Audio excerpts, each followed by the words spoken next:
यहीं रखो, नहीं सर पूरी नहीं आएगी फ्रेम ना, क्यों नहीं कट खींचो ना, हम हाँ बस अभी ठीक है, अभी उचित है, यार कैप ठीक है? बिल्कुल सर, ठीक है सर। पहले तो आप करेंगे ना प्रश्न। जी सर जी आज जो आपको पता है सलूनी में एक दर्दनाक घटनाक्रम रहा जिसमें एक नौजवान की मृत्यु हुई। उसके बाद सलूनी सब डिवीज़न में और किहार की तरफ मामला तनावपूर्ण कल रहा, जिसके बाद प्रशासन को 144 सेक्शन सीआरपीसी का लागू करना पड़ा सब डिवीज़न में सलूनी में, और पुलिस ने उसके बाद उसको लागू किया, इन्फोर्स किया यहाँ पे।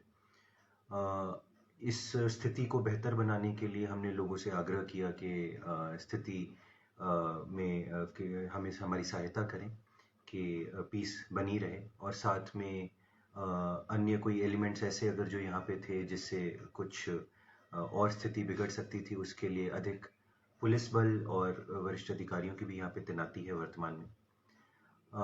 आगे भी हम इसी दिशा में कार्य कर रहे हैं कि ये सारे जो घटनाक्रम हैं, जो आगे भी परिस्थितियाँ उत्पन्न हुई हैं, उससे एक सही तरीके से कानूनी तरीके से कार्रवाई की जा सके और सबके सहयोग से इस मामले की हम एक इस तनावपूर्ण माहौल को ठीक कर पाएँ। जो जहाँ तक इसकी टेक्निकल डिटेल्स हैं मामले की, जो कुछ क्राइम से संबंधित हैं, एसपी साहब आपको ब्रीफ करेंगे। देखिए, जैसा आपको पता है कि 9 तारीख को किहार थाने में एक हत्या का मुकदमा दर्ज किया गया, जिसमें एक मनोहर नाम के युवक की हत्या की गई। हत्या के तुरंत बाद मुकदमा दर्ज किया गया। मुकदमे के दर्ज करने के बाद एफएसएल की टीम ने विजिट किया, सारे साक्ष्य जुटाए गए और इस मामले में कुल अब तक 11 लोग पुलिस हिरासत में लिए जा चुके हैं। और कोशिश हमारी यही है कि सारे सबूत जुटा के सारी आरोपियों की गिरफ्तारी करके हम इसमें जल्दी से जल्दी एक प्रॉपर और पुख्ता चार्जशीट बना के कोर्ट में सबमिट करें। जैसे कि डीजी साहब ने कहा कि कल किहार और संगनी के इलाके में माहौल तनावपूर्ण था, और हमारी कोशिश यही रहेगी कि एडिक्वेट पुलिस डिप्लॉयमेंट करके हम स्थिति को जितना नॉर्मल कर पाएँ, जितनी जल्दी नॉर्मल कर पाएँ उतनी जल्दी नॉर्मल करें। साथ में मेरी और डीसी साहब की अपील ये रहेगी कि किसी भी अफवाहों में लोग ना पड़े और कोई किसी भी समुदाय को पैनिक करने की या डरने की आवश्यकता नहीं है। पुख्ता पुलिस प्रबंध किए गए हैं लोगों की सुरक्षा, जान माल की सुरक्षा को इंश्योर करने के लिए, और हमारी कोशिश यही है कि दोनों समुदाय आपस में एकजुट होकर रहें, सौहार्द से रहें, आपसी एकता से रहें। सर, सुना है कि अवैध संपत्ति है उसकी, आरोपी की। देखिए, इस तरह की काफ़ी सारी बातें इलाके के लोग हमसे साझा कर रहे हैं, हमें जानकारियाँ दी जा रही हैं।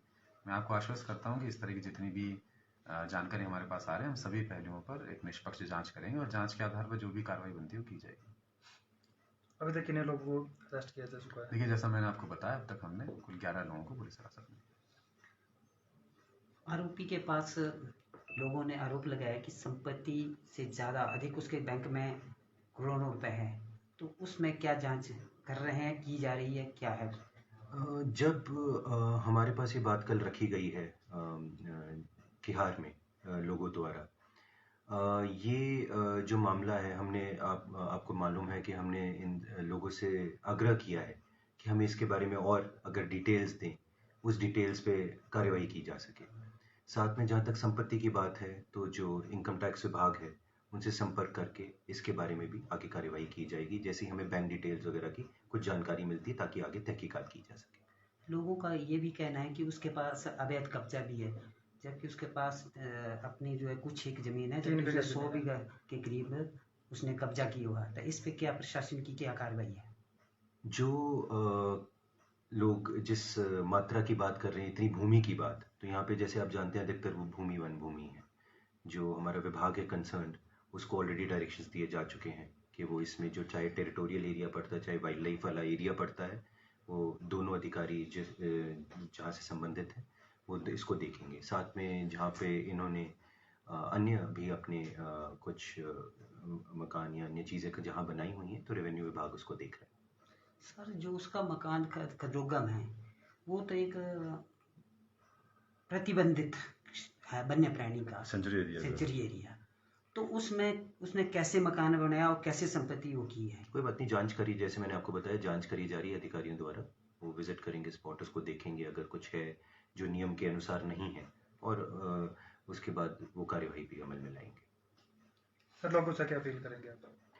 लोगों से यही अपील है, हमारा इलाका है, हमारे ही लोग हैं हम सब, हमें शांति प्रिय ढंग से रहना है। ऐसे नहीं होना चाहिए कि आगे आने वाले समय में किसी को कोई दिक्कत आए। जैसे इस समय में भी जब ये तनावपूर्ण माहौल कल चल रहा था, तो काफ़ी दिक्कतों का उस इलाके में लोगों को सामना करना पड़ा, चाहे स्कूली छात्र हैं, चाहे वहाँ के लोग हैं, महिलाएं हैं, अन्य व्यक्ति हैं। वो हमें अवॉइड करने की आवश्यकता है, ताकि लोगों की लाइफ नॉर्मल चले, और वही